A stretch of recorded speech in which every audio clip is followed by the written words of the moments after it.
Hello बच्चों, अब आगे चलते हैं कॉन्टिन्यूटी में and next topic is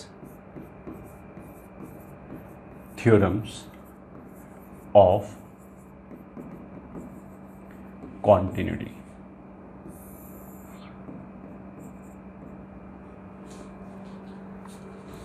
theorems of continuity में पहले स्टेटमेंट लिख लेते हैं। First, let fx is continuous in closed interval a to b, then अच्छा, ये हमने पहले भी बोला था कि मैथमेटिक्स में जो कोई भी थ्योरम है उसका यूजुअल स्ट्रक्चर क्या होगा कि इफ़ और देन करके लिखा हो। इफ़ फिर समथिंग फिर देन समथिंग। इफ़ और देन के बीच में जो लिखा होगा वो हमेशा हमारा क्या होगा, रिक्वायरमेंट। ठीक है, देन के जो बाद लिखा होगा वो हमारा क्या होगा, एसर्शन। ठीक है, तो मतलब इफ़ और देन के बीच में जो लिखा होगा वो थ्योरम का रिक्वायरमेंट हो गया कि ये चीज़ें सेटिस्फाई होनी चाहिए। और अगर वो सेटिस्फाई हो गया तो जो भी उसने स्टेटमेंट बोला है देन के बाद में वो पक्का ट्रू होगा। ठीक है, इसका मतलब ये होता है। So let F x is continuous in A to B close, then first part हम क्या क्या बोल सकते हैं। It will be bounded. इसका मतलब क्या है कि इसका जो रेंज है उसमें प्लस इन्फिनिटी या माइनस इन्फिनिटी नहीं आ सकता। Second part, its maximum and minimum value will exist. ठीक है, third part, range will also be defined in closed interval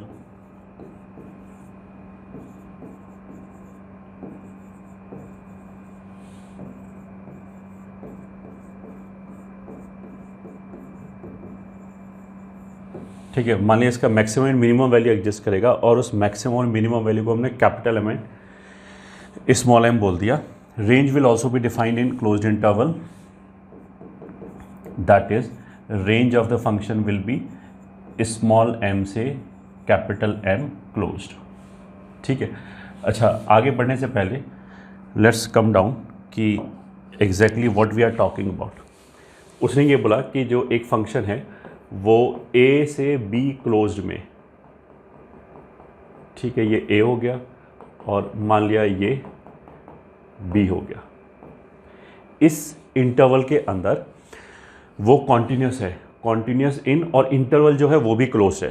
तो हमारे लिए ये सब बोलने के लिए, ये असर्शंस हैं कि ये भी सही है, ये भी सही है, ये भी सही है, ये सब बोलने के लिए हमारे लिए रिक्वायरमेंट क्या है।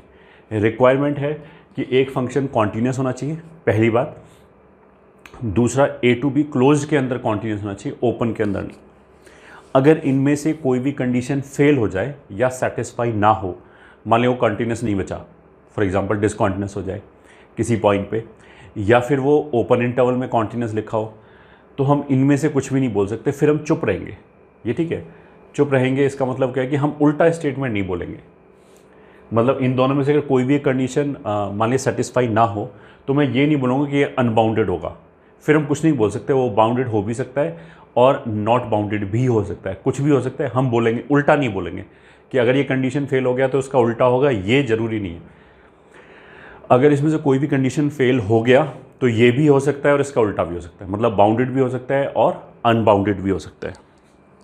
और ये हर थ्योरम के लिए ही ट्रू है।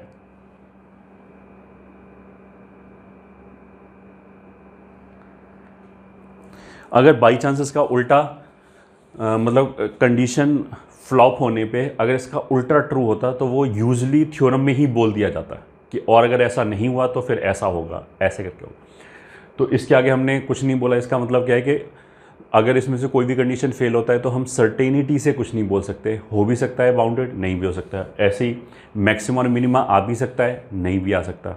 ठीक है। अच्छा, अब coming back to this question, this statement कि इसने क्या बोला था। उसने बोला कि ए से बी क्लोज्ड में कॉन्टिन्यूस है।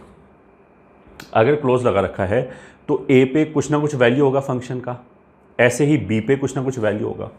तो मान लिया ए पे ये वैल्यू है, ठीक है, बी पे मान लिया ये वैल्यू है, ठीक है। अब फंक्शन कॉन्टिन्यूस है, उसको यहाँ से लेके यहाँ तक जाना है, एफ ऑफ ए से लेके एफ ऑफ बी तक जाना है। मान लिया उसने सोचा कि मैं नीचे चलता हूँ। अब कॉन्टिन्यूस का मतलब क्या है कि कोई भी ब्रेक नहीं आएगा। इसको कुछ लोग क्रूडली ऐसे भी बोलते हैं कि हमें पेन उठाने की ज़रूरत नहीं पड़ेगी। कॉन्टिन्यूस का मतलब क्या है कि पेन उठाने की ज़रूरत नहीं पड़ेगी। दो it is crude definition, mathematically correct नहीं है, क्योंकि हमने लास्ट क्लास में एक ऐसा फंक्शन भी देखा था जो केवल एक पॉइंट पे कॉन्टिन्यूस था। तो उसमें तो हम पेन कहीं रख ही नहीं पाएंगे, ये सही है, तो उठाने की तो बात ही नहीं उठेगी, उसका ग्राफ ही नहीं बनेगा। खैर, क्रूडली यहाँ पे अगर ये ग्राफ नीचे जाना चालू हुआ और इसे यहाँ तक पहुँचना है विदाउट एनी ब्रेक, कॉन्टिन्यूस का मतलब ये है, ठीक है, तो कहीं ना कहीं से तो उसको वापस लौटना पड़ेगा, क्योंकि अल्टीमेटली जाना ही है। अब मान लिया ये यहाँ से इसने डिसाइड किया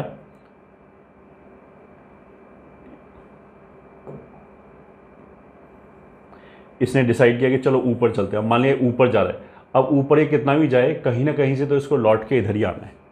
दैट मीन्स कि एक इस ग्राफ के ऊपर डेफिनेटली लोअर मोस्ट पॉइंट होगा, वहाँ तो इसकी मिनिमम वैल्यू स्मॉल एम आ गई। एक टॉप मोस्ट पॉइंट होगा ये वाला, जहाँ पे इसकी वैल्यू कैपिटल एम आएगी। तो बस यही बोल रखा है। अच्छा, कॉन्टिन्यूस होने का मतलब क्या है, ये हमने फंक्शन में भी पढ़ाया था कि अगर लीस्ट वैल्यू स्मॉल एम है and greatest value capital M है, एंड अगर फंक्शन कॉन्टिन्यूस है तो उसके बीच की सारी वैल्यूज़ लेगा। इसलिए हम रेंज को स्मॉल एम से कैपिटल एम बोल सकते हैं। अगर मैं बोलूँ कि एक फंक्शन की मिनिमम वैल्यू 2 है, मैक्सिमम वैल्यू 5 है, तो रेंज क्या होगा, हम तड़ाक से 2 से 5 नहीं बोल सकते, 2 क्लोज टू 5 क्लोज नहीं बोल सकते, क्योंकि ऐसा भी तो हो सकता है कि 2 और 5 के बीच में 3 जो है वो मिले ही ना, ऐसा भी तो हो सकता है। ये ठीक है, 2.5 हो सकता है कि उसकी रेंज भी ना रहा हो, ऐसा भी हो सकता है। बट अगर हमने बोला कि फंक्शन कॉन्टिन्यूस है तो फिर बीच की सारी वैल्यूज़ ऑब्टेनेबल होगा, फिर कोई मिस नहीं होगा, ठीक है। तो इस वाले केस में इसने क्या क्या बोला, सबसे पहले मेरे को ये समझाना चाहिए कि अगर ग्राफ इसके और इसके बीच में कॉन्टिन्यूस है तो पहली बार तो ब्रेक नहीं आ सकता, ये नीचे इन्फिनिटी तक नहीं जा सकता, ठीक है। बीच में कोई वैल्यू मिस नहीं हो सकता, बीच में अगर कुछ भी मिस हो गया तो फिर ये कॉन्टिन्यूस बचेगा ही नहीं। तो स्मॉल एम से लेके कैपिटल एम तक इसका रेंज हो जाएगा। अगर मेरे को ये समझ में आया तो ये सब तो इसी से निकल आएगा। ये इसी चीज़ को घुमा घुमा के बोलने का दूसरा तरीका है। अगर रेंज स्मॉल एम से कैपिटल एम है तो डेफिनेटली स्मॉल एम या कैपिटल एम इनफाइनाइट तो नहीं हो सकता है, इन्फिनिटी पे कभी क्लोज नहीं लगाते, ये समझता है, वो तो एक फाइनाइट नंबर ही नहीं है। तो अगर इन्फिनिटी नहीं है तो ये बाउंडेड होगा। ये हमने फंक्शन में पढ़ा रखा है ऑलरेडी कि बाउंडेड का मतलब क्या है कि ग्राफ 2 हॉरिजॉन्टल लाइंस के बीच में आ जाना चाहिए।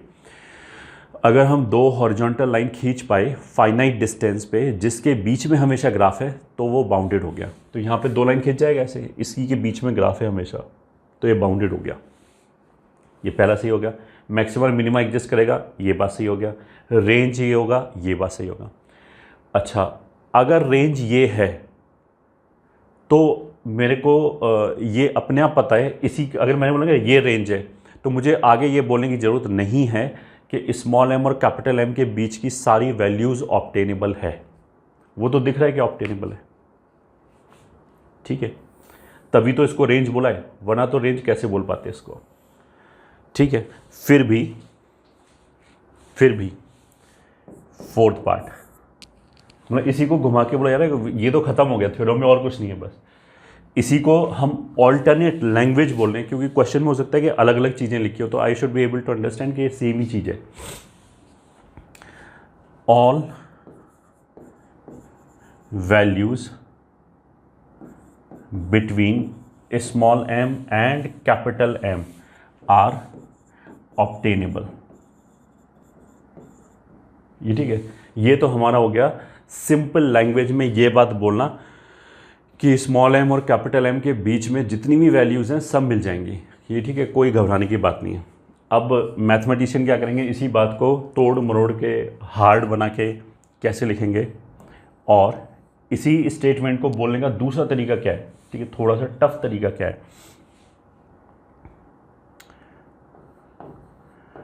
For every K belonging to small m to capital M there exist a number c belonging to a to b such that f of c बराबर k। ठीक है, ये भी वही चीज़ बोल रहा है जो इसने बोला है। इसने बोला है for every k belonging to this, मतलब स्मॉल m और कैपिटल M के बीच में कोई भी k ले लिया।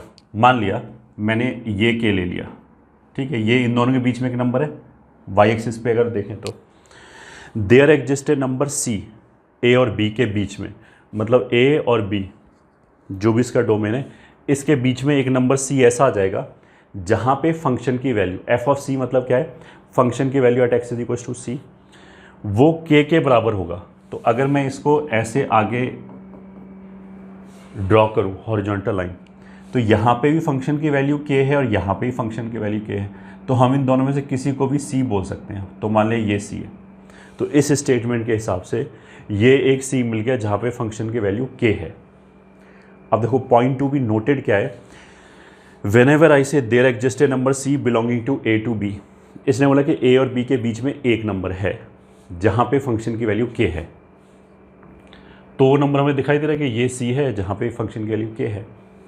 अब ऐसा बोलने पे जब हम पढ़ाते हैं ऑफलाइन में, तो कोई ना कोई बच्चा ज़रूर क्या बोलता है कि सर एक कहाँ, ये तो दो वैल्यूज़ है। तो इसने मना किया ही नहीं दो के लिए, इसने तो ये बोला कि हमें एक वैल्यू ऐसा मिल जाएगा जहाँ पे फंक्शन की वैल्यू k के बराबर होगा। इसने ये थोड़ा बोला कि हमें एक ही वैल्यू मिलेगा, ये कहाँ बोला कि you'll get only 1 point, only कहाँ बोला। या जो जिसमें बच्चे कंफ्यूज होते हैं कि यहाँ तो वो एक बोल रहा है यहाँ दो बोल रहा है, ये कन्फ्यूज़न जब होता है जब इस लैंग्वेज में हम यूज़ करते हैं there exist exactly 1 c belonging to a to b such that f of c बराबर k, तब तो गड़बड़ हो जाता, क्योंकि वो बोला है कि केवल एक ही मिलेगा। एग्जैक्टली वर्ड हमें यूज़ करना पड़ता है, ठीक है।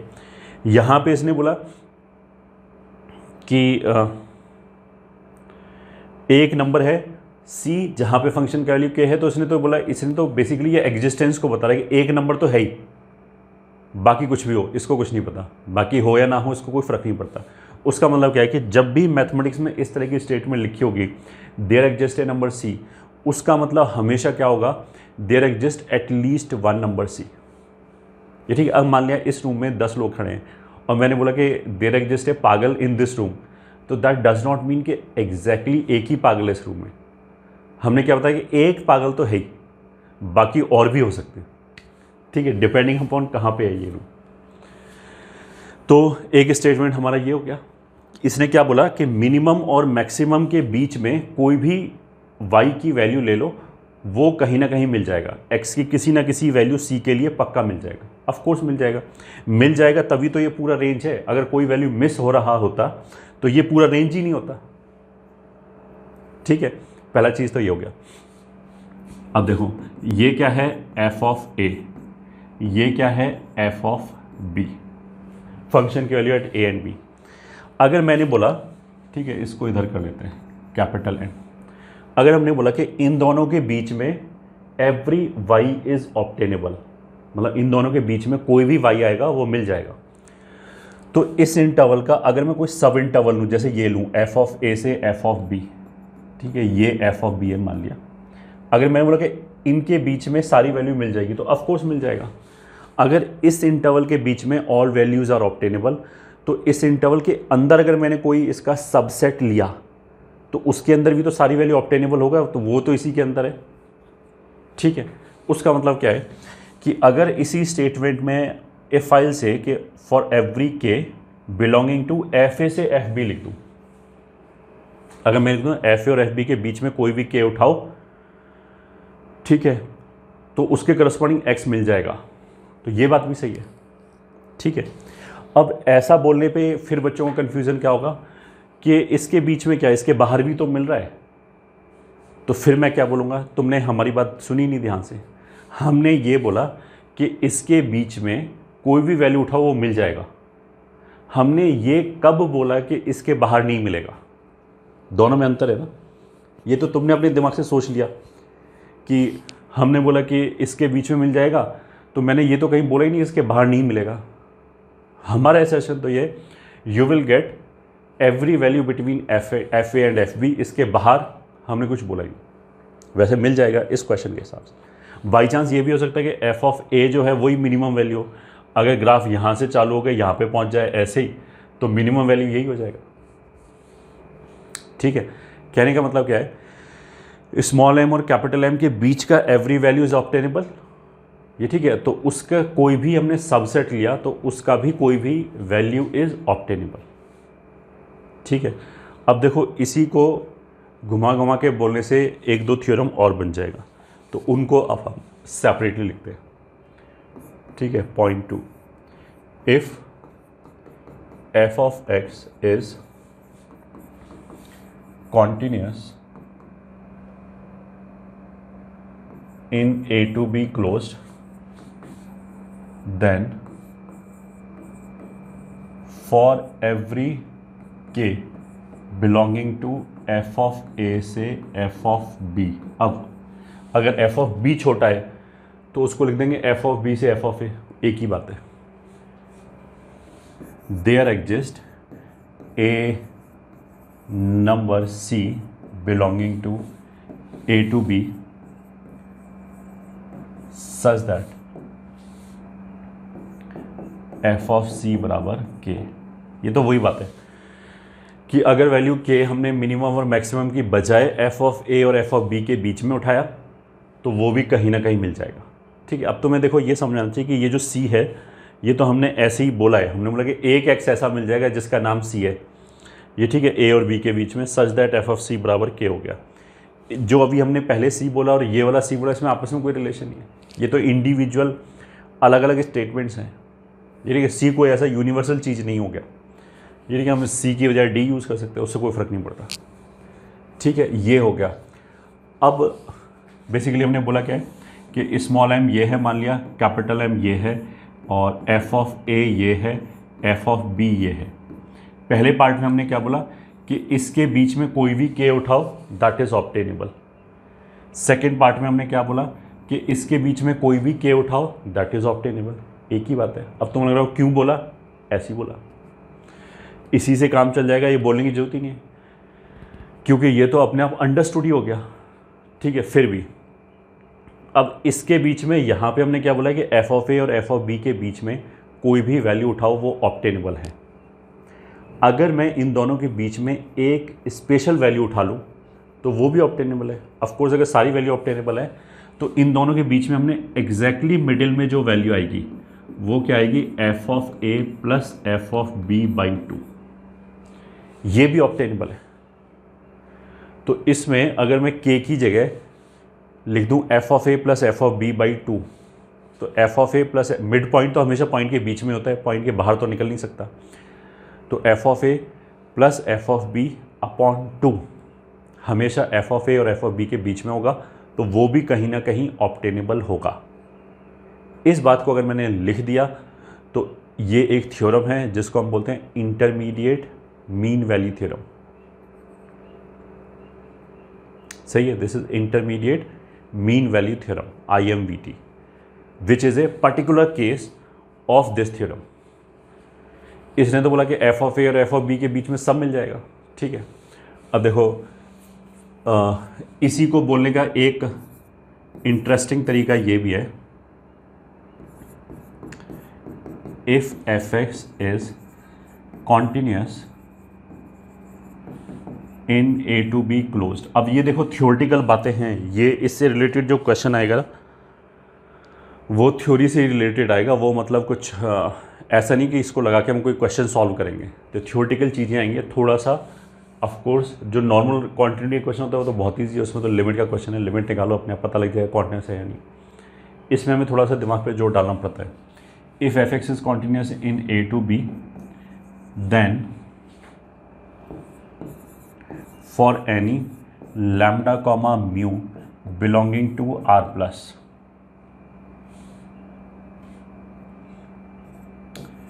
there exists a number C belonging to A to B such that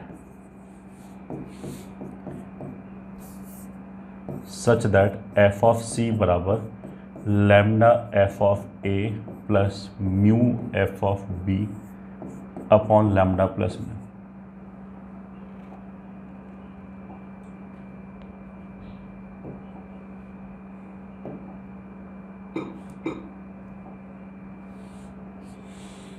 ठीक है, अब ये देखो और टफ तरीके से बोला गया है, बोला यही गया है, ये चीज़ जो है वही बोला गया है।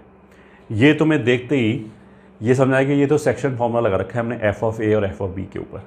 ठीक है, तो एफ ऑफ ए और एफ ऑफ बी ये है, इसके बीच में हमने सेक्शन फॉर्मूला लगाया तो ये एक नंबर आ जाएगा।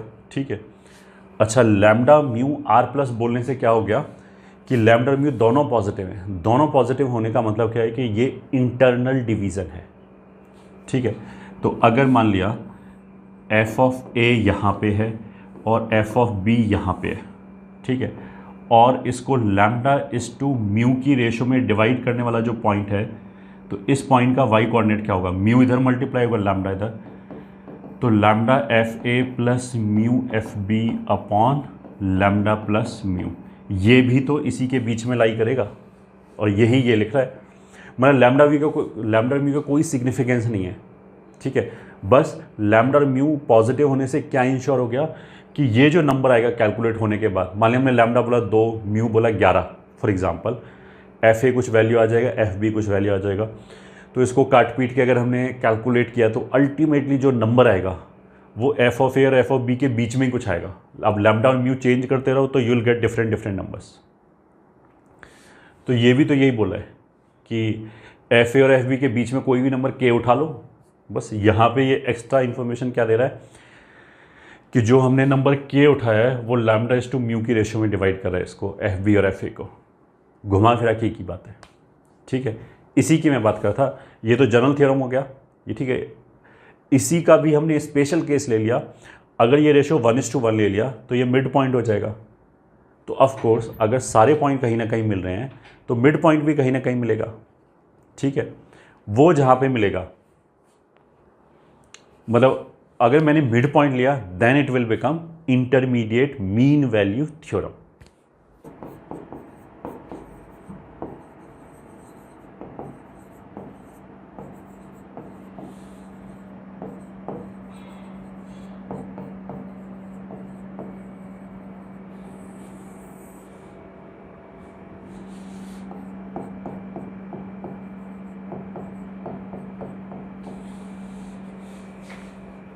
Intermediate mean value theorem.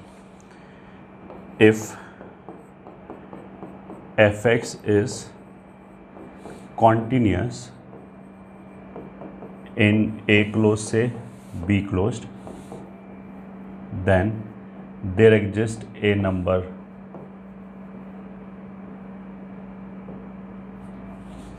c belonging to a to b such that f of c बराबर f a plus f b by 2।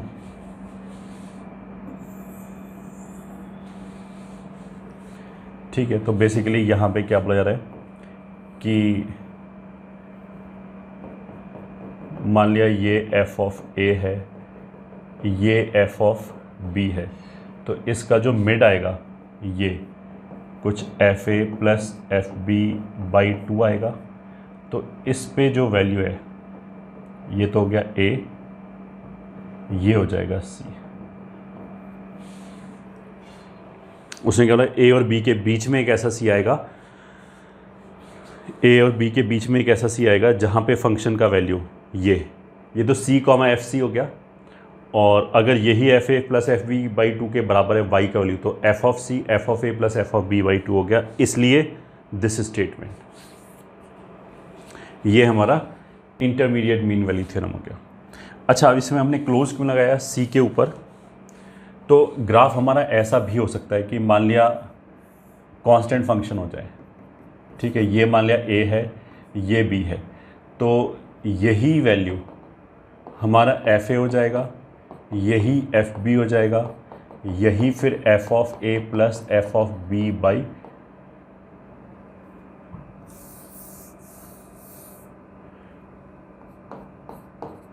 मतलब इसकी बात करते हैं।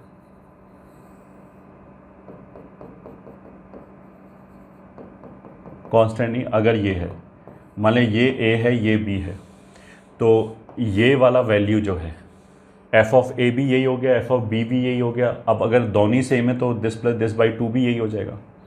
तो इस वाले केस में f of A plus F of B by two कहाँ पे मिला? केवल एक ही पॉइंट पे मिला, इसी पे, केवल ए और बी पे ही मिला, और कहीं बीच में आ ही नहीं रहा।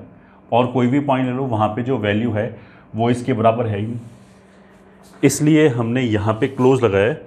उसका मतलब क्या है कि जो सी है वो हो सकता है कि वो ए या बी ही हो, ठीक है, और ऐसा भी हो सकता है कि वो कोई अलग पॉइंट हो। अगर एफ ऑफ ए और एफ ऑफ बी बराबर नहीं है तो फिर सी स्ट्रिक्टली बीच में आ जाएगा।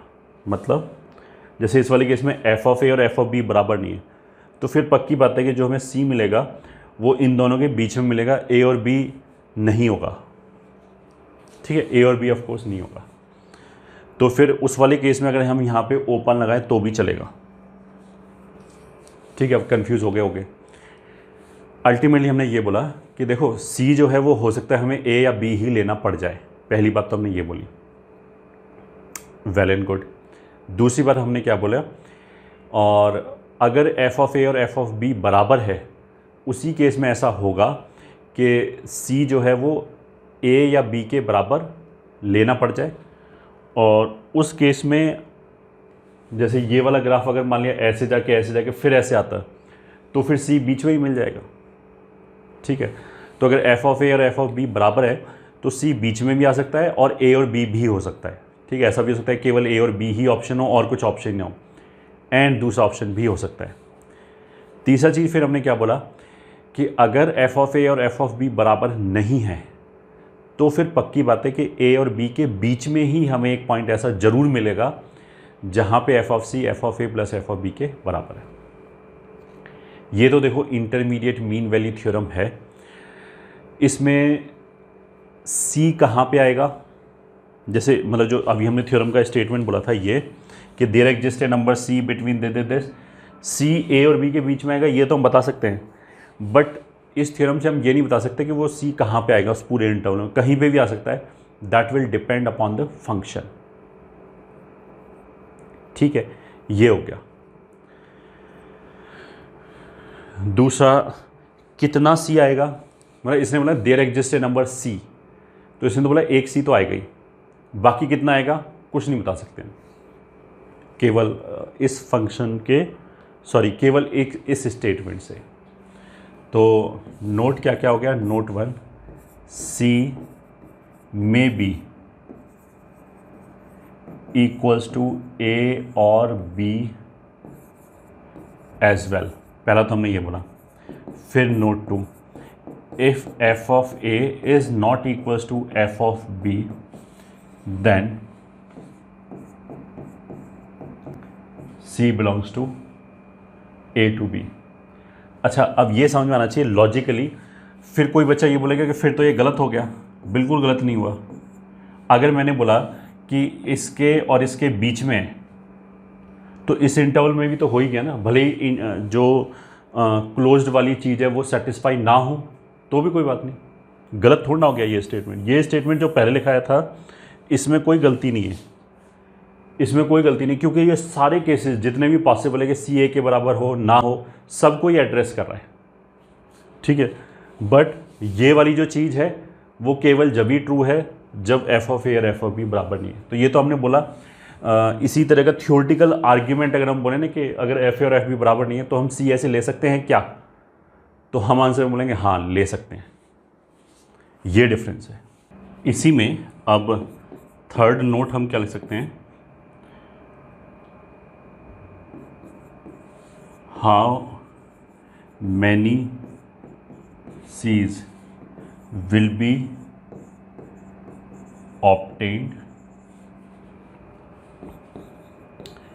for which f of C बराबर f a plus f b by 2, ये ठीक है, can not be given by just application of this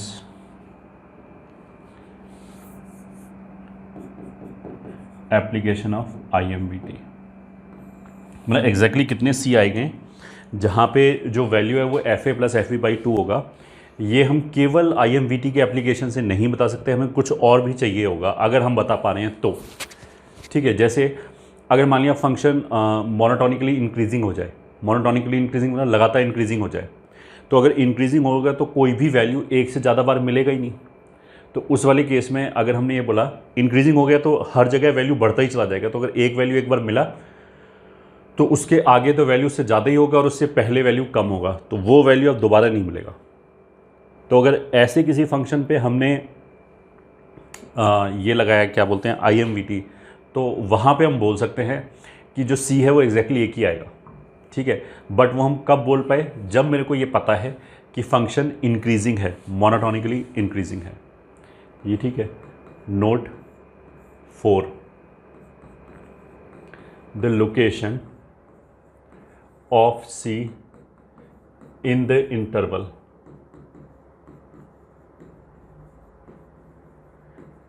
can not be determined using IMVT alone। IMVT को यूज़ करके C जो है वो A और B के बीच में मिलेगा, ये पक्की बात है, बट A और B के बीच में कहाँ मिलेगा ये नहीं बता सकते हम। ठीक है, थ्योरम यूज़ करके। Okay, so this was third point. अब आ जाते हैं हम अपने फोर्थ पॉइंट पे।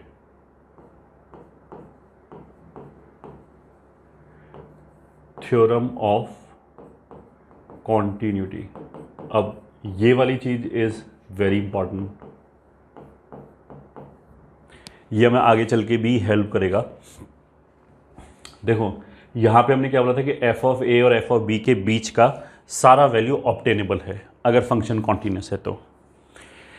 अब अगर एफ ऑफ ए और f of b opposite sign का हो जाए, मतलब एक पॉजिटिव हो जाए एक नेगेटिव हो जाए, तो एफ ऑफ ए मान लिया 4 हो गया, एफ ऑफ बी मान लिया -3 हो गया, तो ग्राफ को, कॉन्टिन्यूस ग्राफ की बात करें ऑफ कोर्स, ग्राफ को 4 से लेके -3 तक जाना है, तो वाई एक्सिस पे 4 से लेके हम -3 तक जाएं तो पक्की बात है कि बीच में रूट आएगा, पक्की बात है कि बीच में वाई का वैल्यू 0 आएगा, और जहाँ पे वाई का वैल्यू 0 होता है एक्स की उस वैल्यू को हम रूट बोलते हैं। यही थ्योरम हो गया कि अगर एक फंक्शन कॉन्टिन्यूस है और ए से बी इंटरवल में कॉन्टिन्यूस है, f of a and f of b are of opposite sign, मतलब एक पॉजिटिव और एक नेगेटिव है, तो डेफिनेटली बीच में कम से कम एक रूट आएगा। ठीक है, एक से ज़्यादा भी आ सकता है। रिक्वायरमेंट क्या क्या है इस थ्योरम का, ये भी थ्योरम है, अगर ये थ्योरम है तो इसका भी स्ट्रक्चर वैसे ही होगा, इफ़ फिर रिक्वायरमेंट बोलेंगे, फिर देन उसके बाद असर्शन बोलेंगे। तो रिक्वायरमेंट क्या क्या है कि कॉन्टिन्यूस होना चाहिए, दूसरा एफ ऑफ ए और एफ ऑफ बी की जो वैल्यूज़ हैं वो ऑपोजिट साइन की होनी चाहिए, तब बोल सकते हैं। और असर्शन क्या है इसका कि अगर ऐसा हो गया तो ए और बी के बीच में कम से कम एक रूट जरूर आएगा, ये इसका असर्शन हो गया। तो इसी बात को हम लिख लेते हैं।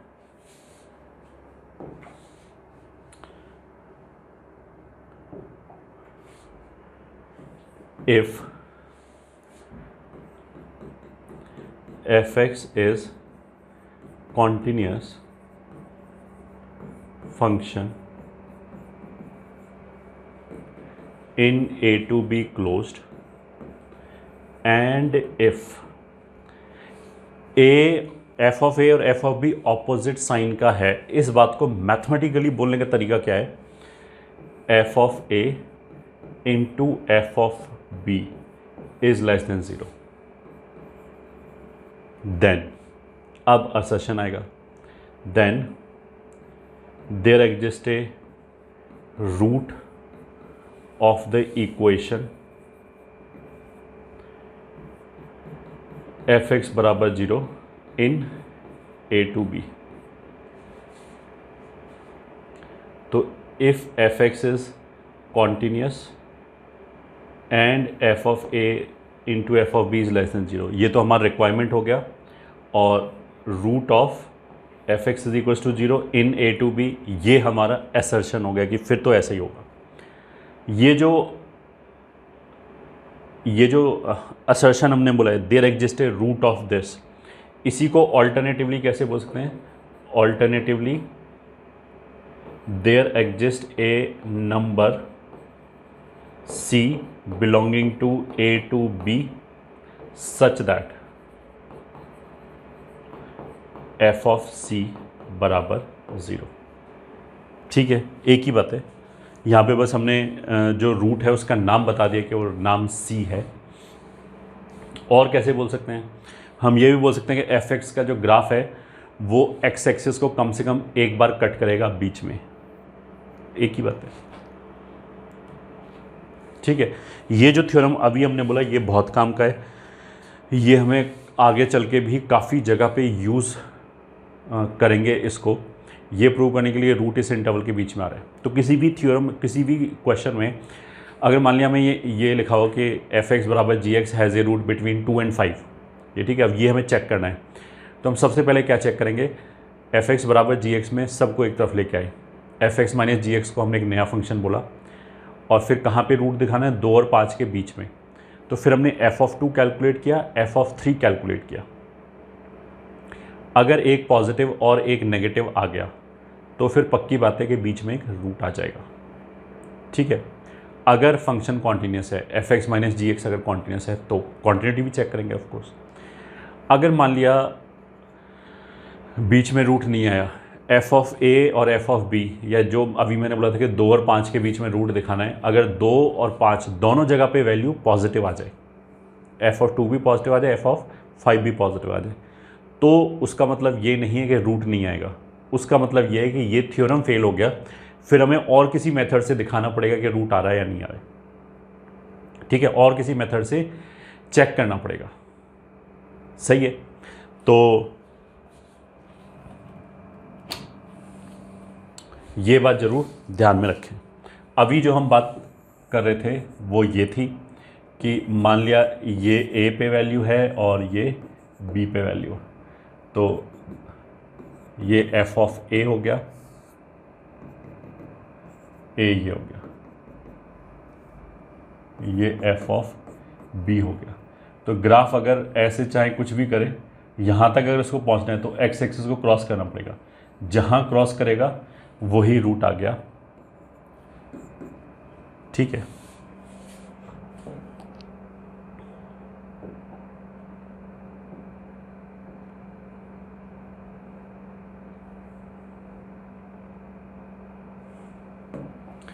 वही रूट आ जाएगा ये। तो note 1, if f A and F b are of same sign, then there may or may not be a root between A and B। ठीक है, फॉर एग्ज़ाम्पल अगर मान लिया ऐसे ग्राफ है, ये B है, ये A है, दोनों तरफ एफ ऑफ ए भी पॉजिटिव है, एफ ऑफ बी भी पॉजिटिव है, और बीच में कोई रूट नहीं आया, ऐसा ग्राफ भी बन सकता है और ऐसा ग्राफ भी बन सकता है।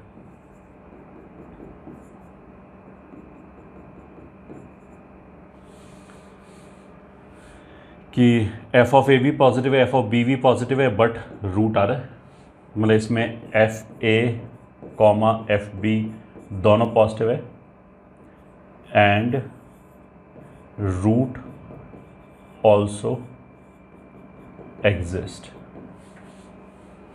इस वाले केस में f of a f of b positive but root does not exist between a and b. तो दोनों ही पॉसिबिलिटी है, ठीक है। इनफैक्ट पॉलिनोमियल फंक्शन के लिए क्या है, अगर दोनों तरफ सेम साइन का वैल्यू है, दो पॉइंट पे अगर सेम साइन का वैल्यू हो तो उसके बीच में इवन नंबर ऑफ रूट्स आ सकते हैं। तो मतलब या तो 0 रूट आएगा या 2 रूट आएगा या 4 रूट आएगा, ऐसे करके पॉलिनोमियल फंक्शन के लिए। पॉलिनोमियल फंक्शन क्यों बोला, पॉलिनोमियल फंक्शन में ही रिपीटेड रूट का कॉन्सेप्ट होता है। तो अगर मान लिया ये इसको टच करके चला जाए तो उसको हम एक रूट नहीं गिनेंगे पॉलिनोमियल के केस में, वो तो फिर रिपीटेड रूट गिनेंगे और वो इवन टाइम्स ही होगा। तो चलो इसको भी लिख लेते हैं। Note 2 for a polynomial function p x, ठीक है। Case 1, if p a into p b is less than 0, मतलब ए और बी, मतलब इसका कोई कॉन्टिन्यूटी से लेना देना नहीं है, ये तो हम ऐसे ही बता रहे हैं एक्स्ट्रा। अगर ए और बी पे ऑपोजिट साइन का वैल्यू है then there exist odd number of real roots in A to b. तो अगर मान लिया ए पे वैल्यू पॉजिटिव है और बी पे नेगेटिव है तो odd number of real roots आएगा। जैसे अगर मान लिया ये ग्राफ है ए और ये बी हो गया, तो 1 2 3 सीधा सीधा अगर चला जाता तो एक ही रूट आता, और ऐसे आराम से टहलता हुआ जाए आराम से ऊपर नीचे तो और भी ज़्यादा रूट आ जाएंगे, बट ऑड आएगा, ठीक है। ऐसा बोलने पे एक बच्चा ये भी बोल सकता है कि मैंने तो ऐसे ग्राफ बनाया बी ए, तो वो तो बोलेगा एक रूट ये और दूसरा रूट ये तो 2 ही रूट आया, ऊपर झूठ बोला जा रहा है। तो ऐसा नहीं है, यहाँ पे यू हैव रिपीटेड रूट, ये ठीक है, और वो भी कितनी बार रिपीट होगा, इवन टाइम्स। मतलब ये वाला जो रूट है ये 2 भी हो सकता है, 4 भी हो सकता है, 6 भी हो सकता है। तो इवन टाइम्स यहाँ पे प्लस एक रूट, ये ऑड नंबर ऑफ रूट्स हो जाएगा, ठीक है। जैसे तुम फॉर एग्जांपल ऐसे लिखूँ मैं x-2 की पावर 4 इंटू x-3 माइनस, इसका अगर मैं ग्राफ बनाऊँ तो वो कुछ ऐसे ही बनेगा। x-3 की वजह से तो ये रूट 3 हो जाएगा, और x-2 के इवन पावर की वजह से 4 बार रूट आ रहा है, 2 2 2 2 4 बार गिना जाएगा, तो ये टोटल 5 रूट है, ठीक है। इसका ग्राफ कुछ ऐसे बनेगा। मतलब अगर मैं y बराबर ये लिख लूँ फॉर एग्जांपल, ये तो ऐसे ही बोला गया, ठीक है। केस 2 क्या है, इफ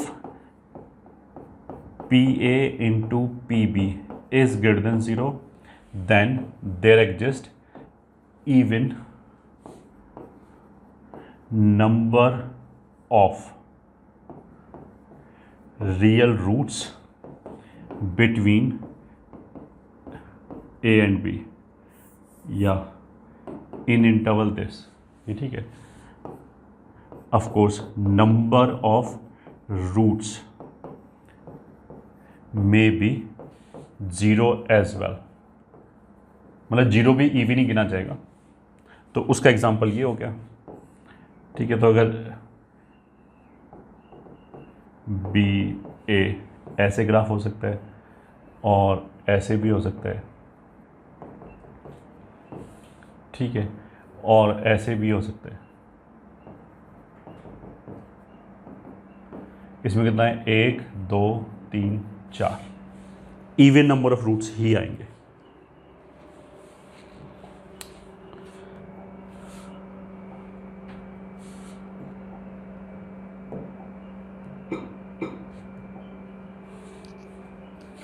हाँ, Note 3.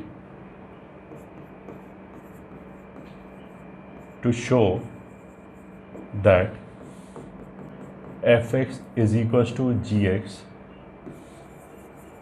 has a root in a to b, we can do the followings.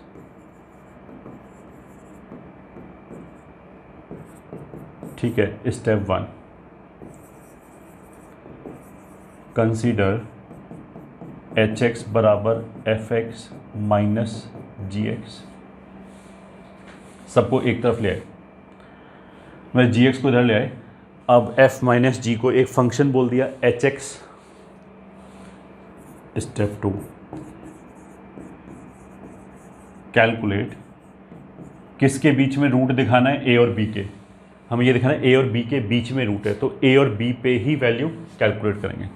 Calculate h a and h b. If h a and h b are of opposite sign, ये ठीक है. And if h x is continuous, then using theorem of continuity there exists a root between a and b. ठीक है. और अगर ये method fail हो गया, मान लिया कॉन्टिन्यूस नहीं हुआ या एच ए और एच बी सेम साइन का आ गया, तो कोई बात नहीं, फिर ये मेथड हमने छोड़ दिया ऑल टुगेदर. हम ये नहीं बोलेंगे रूट नहीं आएगा. जैसे हमने बोला था, कोई भी थ्योरम की गिवन कंडीशंस अगर सेटिस्फाई हो जाए तब तो हम पॉजिटिव कमेंट बोल सकते हैं कि ऐसा होगा.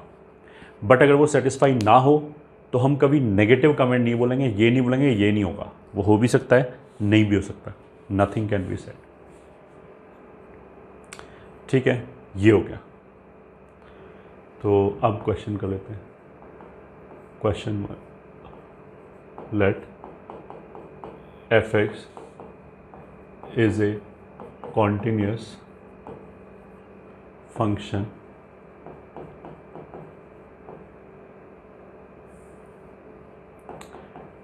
in a to b such that f of a is greater than a and f of b is less than b, then prove that there exists a number c belonging to a to b such that f of c बराबर c.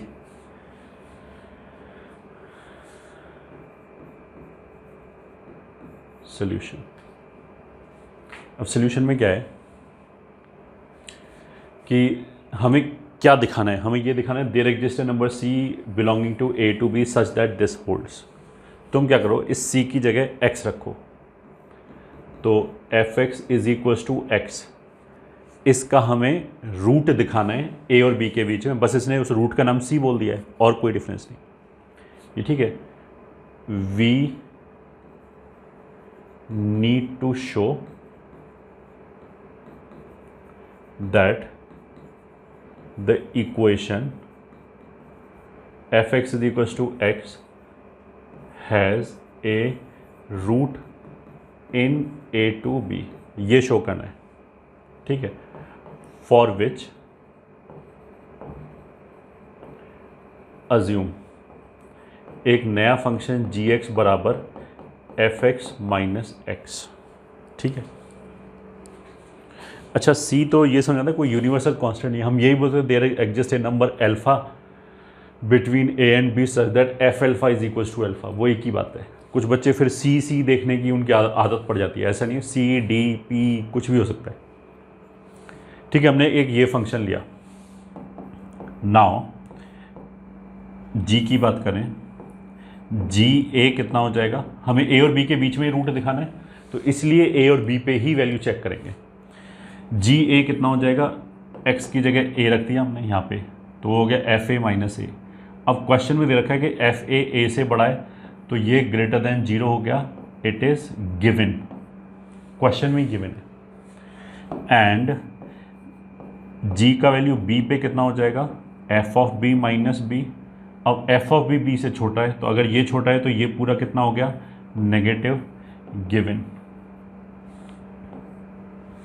ठीक है, अब जी x के अंदर दो function है, f x and x. F x हमें पता है कि सॉरी एक्स तो हमें पता है कि पॉलिनोमियल है, केवल एक्स की बात करें तो एक्स तो कॉन्टिन्यूस फंक्शन होगा, पॉलिनोमियल है, और एफ एक्स उसने क्वेश्चन में दे रखा है कि कॉन्टिन्यूस है, तो कॉन्टिन्यूस प्लस कॉन्टिन्यूस कॉन्टिन्यूस ही होता है, तो इसलिए जी एक्स कॉन्टिन्यूस फंक्शन होगा। Also g x is continuous function. ठीक है, हैंस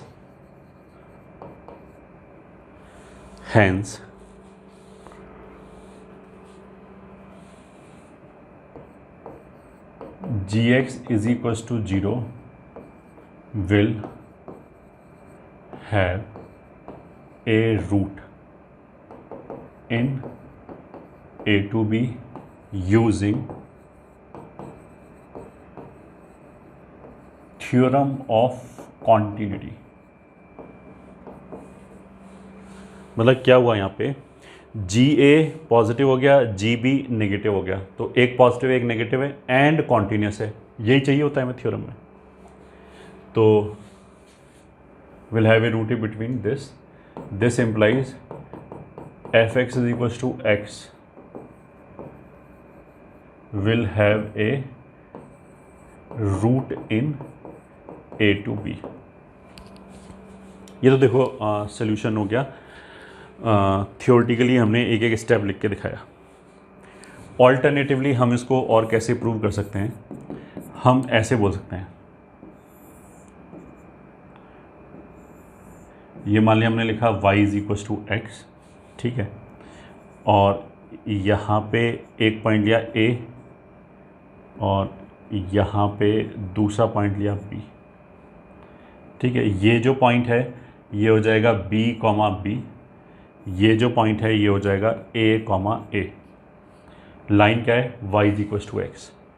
क्वेश्चन में उसने क्या बोला कि f कॉन्टीन्यूस है, f ऑफ a का मतलब क्या है कि y is equals to f x पे, y is equals to f x का जो ग्राफ है उसका value at x is equals to a।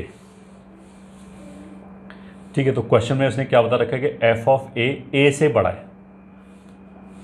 ठीक है, अब ये पॉइंट अगर a कॉमा a है तो ये डिस्टेंस a हो गया, तो f ऑफ a कहीं इससे बड़ा है तो ये ऊपर होगा ऐसे। ठीक है, फिर उसने बोला कि जो f ऑफ b है वो b से छोटा है, तो ये x कोऑर्डिनेट भी b है बट ये y is equal to x है, जो x कोऑर्डिनेट है वही y कोऑर्डिनेट है, इसलिए ये पूरा भी b है यहाँ से लेके यहाँ तक। f ऑफ b अगर b से छोटा है तो ये नीचे आ जाएगा उसके। ठीक है, ये दोनों वाइट डॉट्स जो हैं वो y is equal to f x के ग्राफ पे लाई करता है। अब एफ एक्स ग्राफ यहाँ से चलना चालू किया, उसको यहाँ पे पहुँचना है, तो ऐसा तो हो नहीं सकता कि इस लाइन को वो जंप करके चला जाए। ठीक है, कॉन्टीन्यूस ग्राफ है तो इसको कहीं ना कहीं तो कट करके ऐसे जाना ही पड़ेगा। अब जहाँ पे भी इसने कट किया वहाँ पे जो x कोऑर्डिनेट होगा मान लिया c एंड जो y कोऑर्डिनेट होगा वो दोनों बराबर होगा क्योंकि y बराबर x पे, तो ये पॉइंट हो जाएगा c कॉमा c। अब ये y बराबर एफ एक्स के पे भी है तो ये point c comma F of c भी हो जाएगा क्योंकि y बराबर एफ एक्स पे, तो इसलिए c and f of c दोनों बराबर हो गया, तो हेंस प्रूव्ड। ऐसे भी प्रूव कर सकते हैं। ठीक है, और question 2, let a less than b less than c less than d then prove that the equation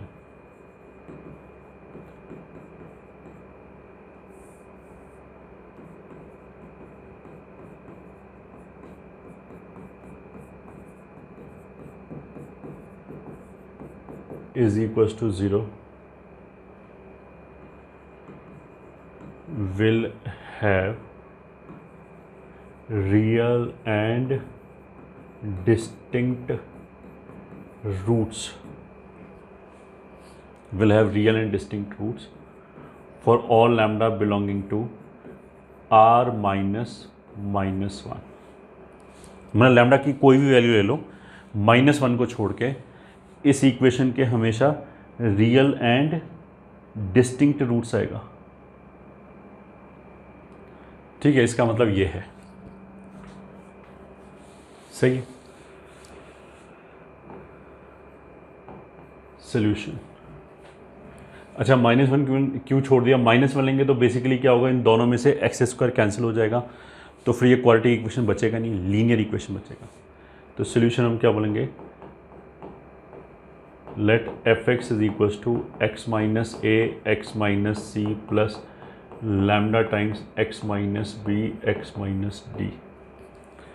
lambda से छुटकारा पाने के लिए हमने क्या किया, इसमें b रख दिया, तो b रखने पे ये कितना हो जाएगा, b minus a b minus c plus 0, तो ये हो जाएगा b minus a into b minus c।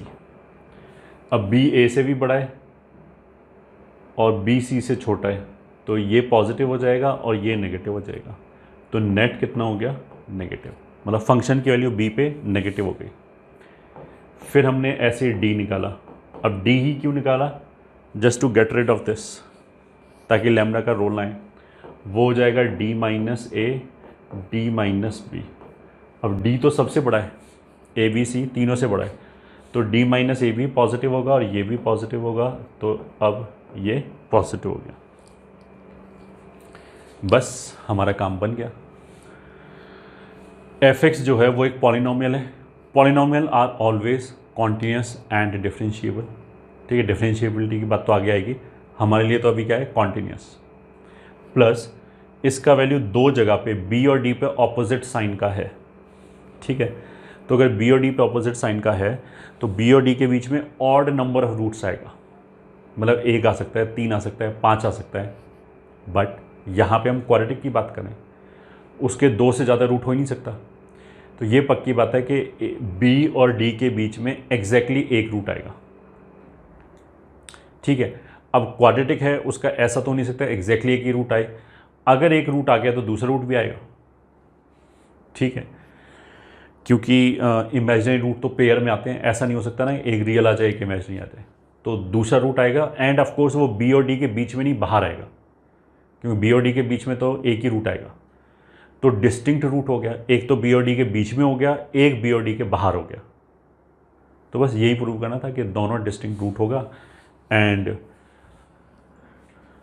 नहीं, एंड कुछ नहीं, बस यही प्रूव करना था। Now as f(x) is polynomial implies continuous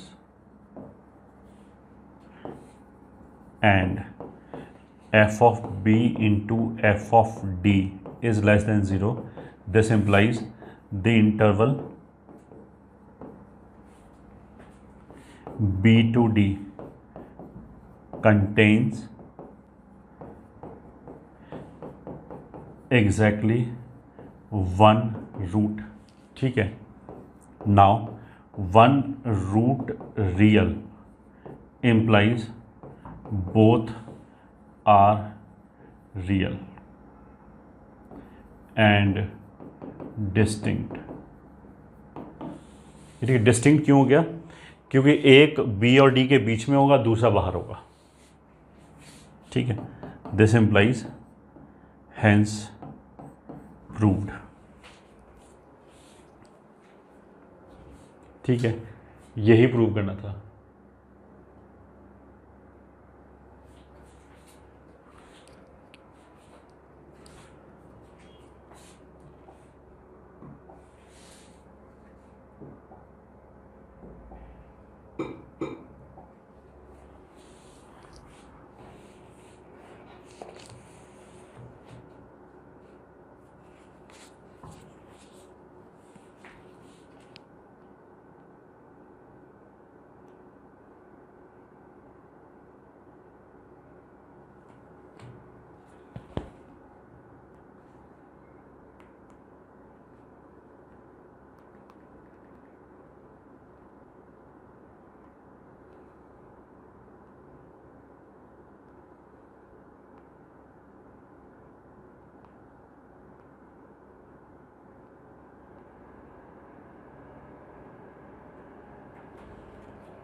चलो कुछ क्वेश्चंस कर लेते हैं। Question 1, let f(x) is continuous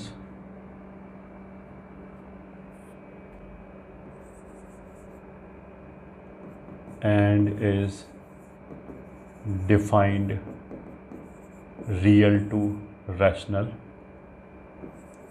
Also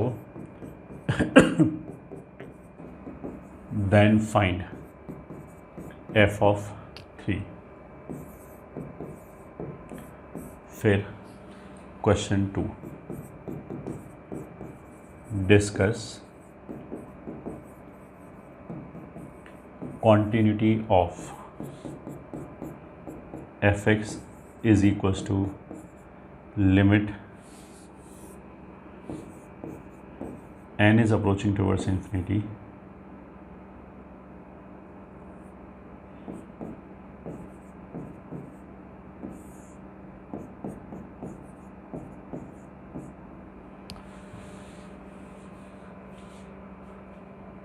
x plus x raised to power 2n upon this. फिर question 3,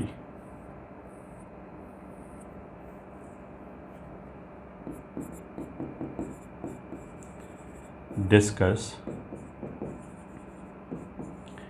continuity of f of gx if f(x) is equals to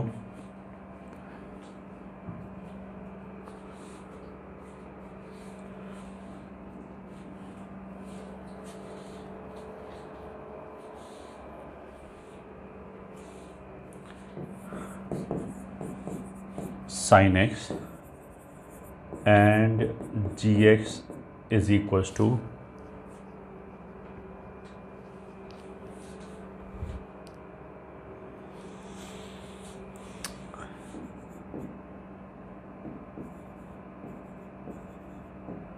pi times fractional part of x.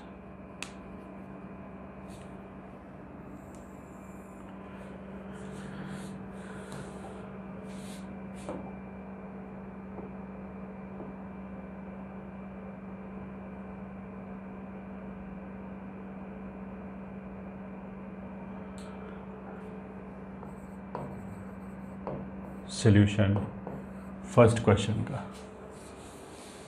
First question उसने क्या बोला कि f is continuous and is defined from real to rational.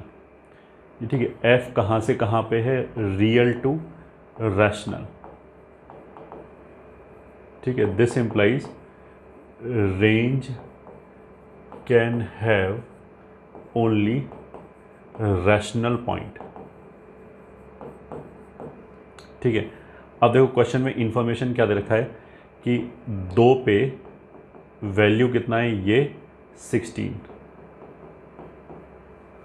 ठीक है, अब देखो 2 पे 16 वैल्यू आ गया, f ऑफ 2 16 है।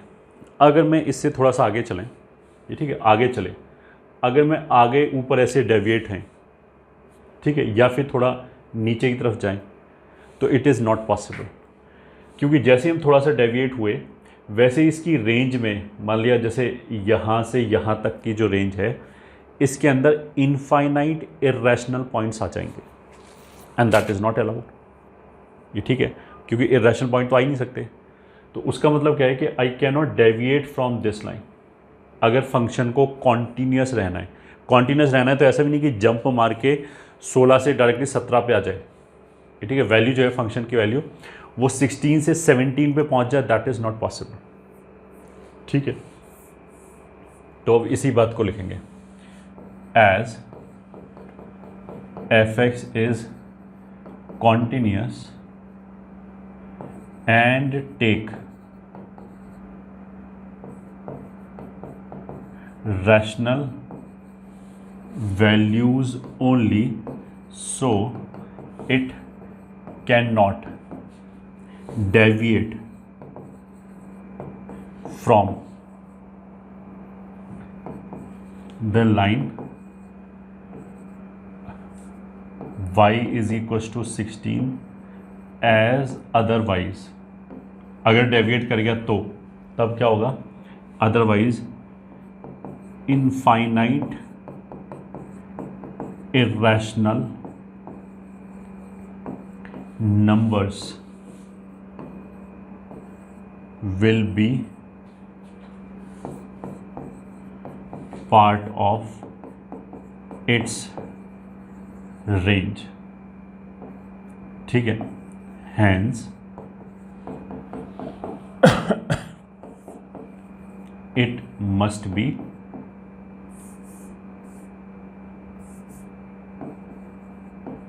कांस्टेंट फंक्शन, विच इम्प्लाइज कि f ऑफ 3b कितना होगा, 16, ये आंसर होगा। ठीक है, अब सेकंड क्वेश्चन के ऊपर चलते हैं। क्वेश्चन 2 क्या था, f(x) बराबर limit x standing n is tending towards infinity x plus x raised to power 2n upon 1 plus x raised to power 2n। तो सोल्यूशन क्या होगा, देखो x raised to power 2n, इस वाले केस में जो लिमिट है वो किसके ऊपर है, n के ऊपर है। लिमिट के लिए x कांस्टेंट है, तो ये तो ऐसे लिखा है constant raise to power n, constant raise to power n, जिसमें n इन्फाइनाइट को जा रहा है। तो something raise to power infinity कहाँ जाएगा, वो डिपेंड करेगा कि वो समथिंग क्या है। अगर वो समथिंग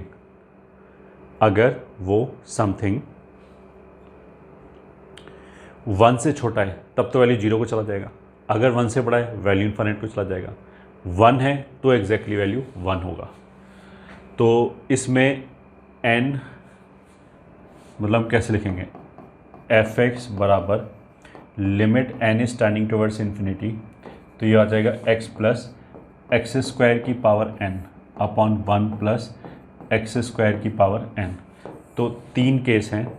केस 1, अगर एक्स स्क्वायर 1 से छोटा है तो एक्स स्क्वायर की पावर n कहाँ चली जाएगी, 0 को, तब तो f(x) कितना हो जाएगा, x, ये तो 0 को मतलब x प्लस 0 अपॉन 1 प्लस 0 बराबर x।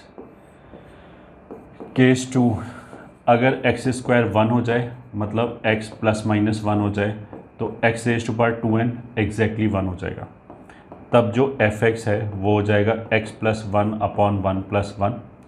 तो f ऑफ, ये तो केवल 2 ही पॉइंट के लिए, तो x की टर्म्स में लिखने की बजाय उन दोनों पॉइंट पे वैल्यू निकाल दिया।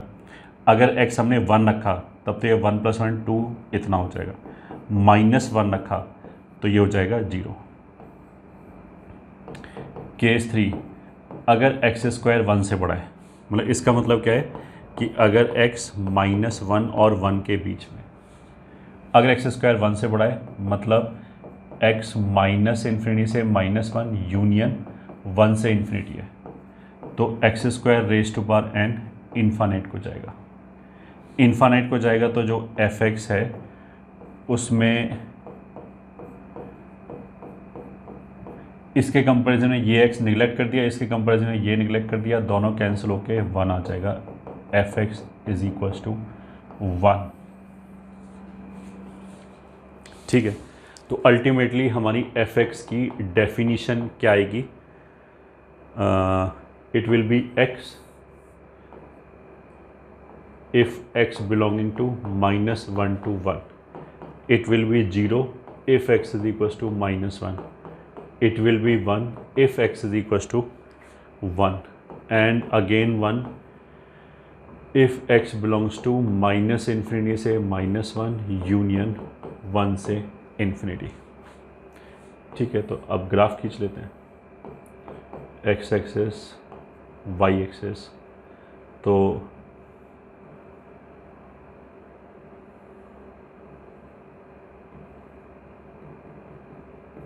-1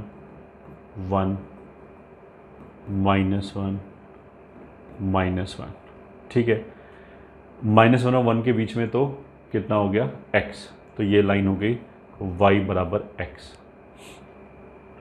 y बराबर 1 हो गया 1 से इन्फिनिटी तक, तो इसके आगे इन्फिनिटी तक यही लाइन हो जाएगी y बराबर 1। या अगर हम इससे बोलें तो इधर भी ये लाइन हो जाएगी y बराबर 1 पे वैल्यू कितनी होगी 1, तो वो तो ये क्लोज्ड आ गया। -1 पे वैल्यू कितनी होगी 0, तो -1 पे ये वाला वैल्यू है 0। तो अब इस ग्राफ में यू कैन सी यहाँ कोई ब्रेक नहीं है, इसके आगे कोई ब्रेक नहीं है, -1 और 1 के बीच में कोई ब्रेक नहीं है, केवल कहाँ पे ब्रेक है -1 पे। तो ये फंक्शन हर जगह कॉन्टीन्यूस है केवल -1 को छोड़ के, ठीक है। Hence function is continuous everywhere except at x is equals to -1। -1 को छोड़ के हर जगह कॉन्टीन्यूस है, ठीक है। थर्ड पार्ट में क्या है, f of g x f x sine x है, और ये फ्रैक्शनल पार्ट फंक्शन है, ये गिवन है क्वेश्चन, साइन एक्स और पाई इतना। तो क्वेश्चन 3 में क्या है, f x is sine x, g x is pi times fractional part of x, and discuss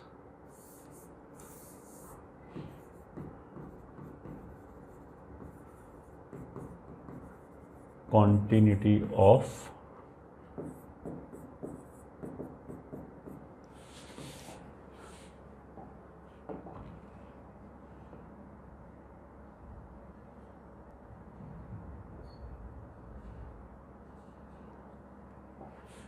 f of gx।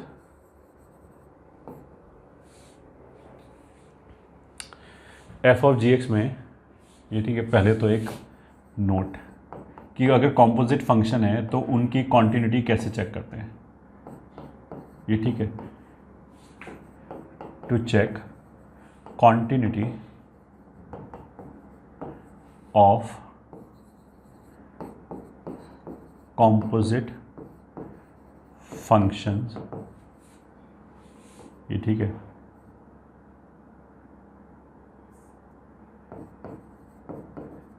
Check it at all points wherever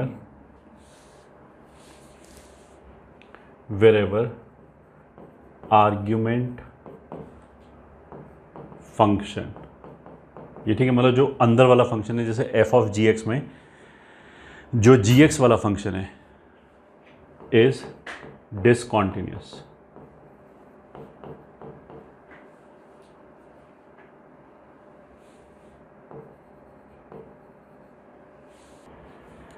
function is discontinuous, मतलब जो अंदर वाला फंक्शन है वो जहाँ पे डिसकॉन्टिन्यूस है वहाँ तो हमें सीधे सीधे चेक करना है, कुछ भी नहीं देखना, ये ठीक है।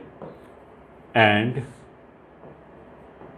Eight the points where argument function takes the value at which, ये ठीक है, primary function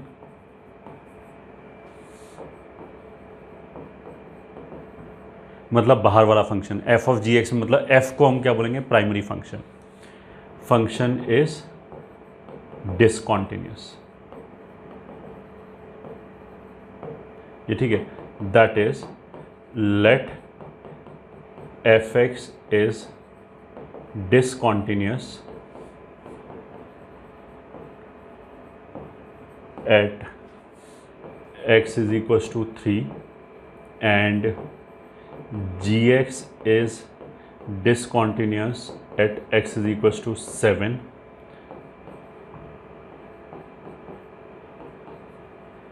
then check continuity of f of gx at f of g x में जो अंदर वाला फंक्शन है जहाँ पे डिसकॉन्टीन्यूस है उस जगह तो सीधा सीधा चेक करना है। तो जी एक्स कहाँ पर डिसकॉन्टीन्यूस है, 7 पे, तो 7 पे तो हमें सीधा सीधा ही चेक करना है। तो at x is equal to 7 and at points, बाहर वाला फंक्शन एफ कहाँ पे, 3 पे, तो 3 पे हमें सीधा सीधा चेक नहीं करना है। एफ को दिक्कत कब होगी, जब उसके आर्ग्यूमेंट में 3 आएगा, ठीक है। तो जहाँ पे जी एक्स की वैल्यू 3 होगी उस एक्स पे दिक्कत होगी, वहाँ चेक करेंगे। And at points where g x is equal to 3। मान लिया जी एक्स की वैल्यू 3, एक्स बराबर 1 पे, मतलब एक्स बराबर 1 रखने पे जी एक्स 3 आ रहा है, तो 1 पे फिर हम चेक करेंगे ये, ठीक है। ये इसकी थ्योरी होगी। अब इस पे आते हैं। एफ ऑफ जी एक्स में बाहर वाला फंक्शन क्या है, एफ, ये ठीक है। F is continuous everywhere. तो एफ कौन है, sine x. Sine x is continuous everywhere, कोई टेंशन नहीं है, तो साइन एक्स की तरफ से कोई टेंशन नहीं है। और जी एक्स जो है pi times fractional part of x, ये ठीक है। G is discontinuous at, G कहाँ पे डिसकॉन्टिन्यूस है, at x is equal to I. तो जो अंदर वाला फंक्शन है वो जहाँ पे डिसकॉन्टिन्यूस है वहाँ तो हमें सीधा सीधा चेक करना पड़ता है। अच्छा, अगर बाहर वाला फंक्शन कॉन्टिन्यूस है, अंदर वाला फंक्शन डिसकॉन्टिन्यूस है, तो कुछ नहीं बोल सकते, ये हम पहले ही बोल चुके हैं कि कॉम्पोजिशन में अगर एक कॉन्टिन्यूस है दूसरा डिसकॉन्टिन्यूस है या दोनों डिसकॉन्टिन्यूस है, कुछ नहीं बोल सकते, वहाँ प्रॉपर चेक ही करना पड़ता है, यही सारी चीज़ लगा के। Hence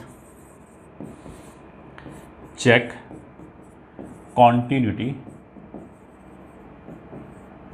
eight x is equal to I only. X is equal to I only का मतलब इंटीजर भी इन्फाइनाइट पॉइंट्स हो गया। अब इन्फाइनाइट पॉइंट्स पे 1 2 3 4 अलग अलग थोड़ा चेक करते फिरेंगे, हम तो क्या करेंगे, जनरल पॉइंट आई उठाएंगे, वहाँ चेक करेंगे, ठीक है। अब वैसे एफ ऑफ जी एक्स कितना हो गया, एफ कितना है, sine of g x pi times fractional part of x, ये हो गया। तो इसमें अगर मैंने x बराबर आई रख दिया तो एफ ऑफ जी ऑफ आई कितना हो जाएगा, फ्रैक्शनल पार्ट ऑफ आई 0 हो जाएगा, तो ये हो जाएगा साइन 0 विच इज़ 0। अगर हमने x is tending towards I plus रखा तो F of g of I plus will be sine pi, I plus का मतलब क्या है कि इंटीजर के राइट हैंड साइड से, तो किसी भी इंटीजर पे राइट हैंड साइड से अगर हम जाएंगे तो वैल्यू कहाँ जाएगा, 0 की तरफ, तो ये भी 0 की तरफ जा रहा है, तो आंसर कितना हो गया, 0। फिर अगर हमने तीसरा x is tending towards I minus रखा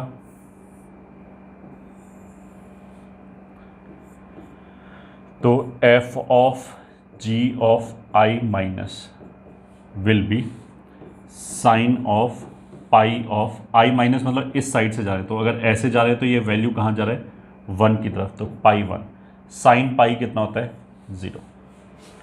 तो ये तो तीनों वैल्यू 0 0 0 मैच कर गया, मैच कर गया, तो this implies f of g of I minus बराबर f of g of I बराबर f of g of I plus बराबर 0। अच्छा, और कहीं कोई शक था ही नहीं, साइन हमेशा कॉन्टिन्यूस होता है हर जगह, फ्रैक्शनल पार्ट भी हमेशा कॉन्टिन्यूस होता है, बाकी सब जगह इंटीजर्स को छोड़ के। इंटीजर्स पे हमने चेक कर लिया और वहाँ पे ये कॉन्टिन्यूस निकल आया, तो और कोई बचा ही नहीं। तो अब क्या हो गया, it is continuous everywhere. This implies f of g x is continuous for all x belonging to R, ठीक है, for all x belonging to R।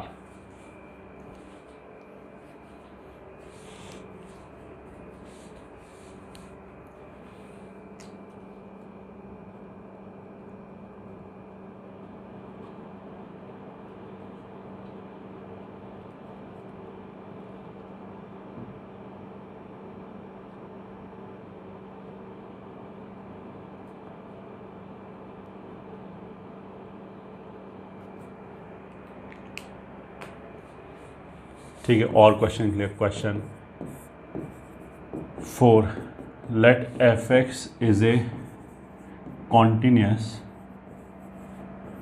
Function in R and satisfy x square minus x fx plus 3fx minus 9 is equals to 0 for all x belonging to R, then find f of 3। ठीक है, ये भी एक question हो गया जो continuity का application है। अब देखो, इसमें x square minus x into F x plus 3f(x) minus 9 बराबर 0। इसमें अगर हमने सीधा सीधा x बराबर 3 रखा तो आ जाएगा 9 minus 3f3 plus 3f3 minus 9 बराबर 0, 0 बराबर 0। ठीक है, अगर मेरे को f3 चाहिए तो यहाँ पे f(x) लिखा है, तो अगर मैं x के लिए 3 रखूँ तो यहाँ f3 बन जाएगा। ठीक है, ये सोच के हमने x बराबर 3 रखा, बट 0 बराबर 0 आ गया। अब 0 बराबर 0 आने का मतलब ये नहीं है कि f of 3 कुछ भी ले लो। ठीक है, 0 बराबर 0 आने का मतलब ये है कि जो हमने काम किया उसने काम नहीं किया। ये ठीक है, दैट इज़ नॉट वर्किंग, तो we have to think of something else. ठीक है, उसका मतलब क्या कि ये मेथड फेल हो गया, उसका मतलब ये नहीं कि गलत हो गया, f of 3 नहीं निकाल सकते। और भी तो क्वेश्चन में लिखा है ना कि ये कॉन्टीन्यूस है, तो हमें समझ आना चाहिए कुछ और भी चीज़ होगी, क्योंकि अगर ऐसे निकल पाता तो ये तो क्वेश्चन फिर जेई के स्टैंडर्ड का बचता ही नहीं, ऑफ कोर्स। ठीक है, तो हम वापस आ गए, तो x square now x square minus x f x plus 3f(x) minus 9 बराबर 0। हमने क्या किया, इन दोनों को उधर ले गए, तो f(x) कॉमन लेने पे x माइनस 3 आ गया और दूसरी तरफ क्या बच गया, एक्स स्क्वायर माइनस 9। ठीक है, अब हमने क्या किया, x माइनस 3 से डिवाइड कर दिया, बट अगर हमने x माइनस 3 से डिवाइड कर दिया तो मेरे को ये साथ में लिखना पड़ेगा x is not equals to 3। सही है, मतलब इस डेफिनेशन में हम 3 नहीं रख सकते। तो फिर f ऑफ x कितना हो गया, अगर x 3 नहीं है तो x माइनस 3 0 नहीं है। अगर x माइनस 3 0 नहीं है तो कैंसिल कर सकते हैं, तो हमने ऊपर नीचे x माइनस 3 कैंसिल कर दिया, ये आ गया x plus 3, x is not equals to 3। अब इसने देखो क्वेश्चन में क्या बोला कि f ऑफ 3 निकालना है, हमारे पास f(x) आ गया, बट f ऑफ 3 निकालने के लिए यहाँ 3 रख सकते हैं, बट 3 रखना अलाउड नहीं है, इसने तो मना कर दिया कि 3 नहीं रख सकते। ठीक है, तो यहाँ से f3 डायरेक्टली नहीं निकलेगा। ठीक है, अभी तो मैं वैसे भी समझ आएगी कि कॉन्टिन्यूस का तो कोई यूज़ ही नहीं हुआ, तो आगे कुछ यूज़ हो रहा होगा तभी आंसर आ रहा होगा। हम डायरेक्टली 3 नहीं रख सकते, वेल एंड गुड, बट हम 3 के आसपास तो जा ही सकते हैं। उसका मतलब क्या है, अगर मैं तुमसे ये बोलूँ कि limit x is tending towards 3 f of x क्या है, तो अगर x 3 को जा रहा है तो x 3 नहीं है, ये हमने लिमिट में पढ़ाया था, x is tending towards 3 does not mean x is equals to 3।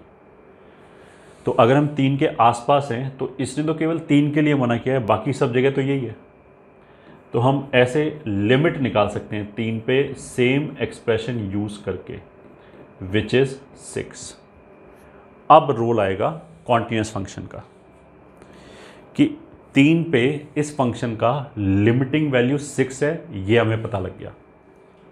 ठीक है, और फंक्शन कॉन्टिन्यूस है तो इसलिए फंक्शनल वैल्यू भी 6 ही होगा। Now as f(x) is continuous, hence ये ठीक है, limit x is tending towards 3 f of x बराबर f of 3, this implies f of 3 बराबर 6। ये ठीक है, यही आंसर हो, दिस इज द आंसर।